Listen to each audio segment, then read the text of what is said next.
Hola, soy Santos Tuz. El día de hoy aprenderemos algunos apodos. ¡Vamos a aprender maya!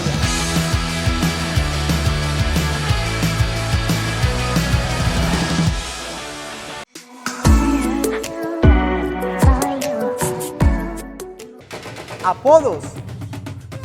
Cuando tienes a un amigo que es rubio o güero, le puedes decir él. Ahora les voy a compartir uno de los apodos de mis vecinos. A él le encanta comer mucho pescado, por eso le apodaron Don Kai, Don Kai, Don Kai.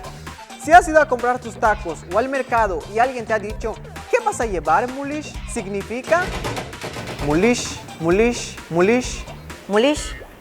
Para aquellas personas que son muy delgadas o les dicen que parecen un palillo, normalmente les apodan Chili, Chili, Chili, Chili. Y estos fueron algunos de los apodos. Ahora te pregunto, ¿ya aprendiste maya, Mulish? Malo, canantaba. Bueno, cuídate.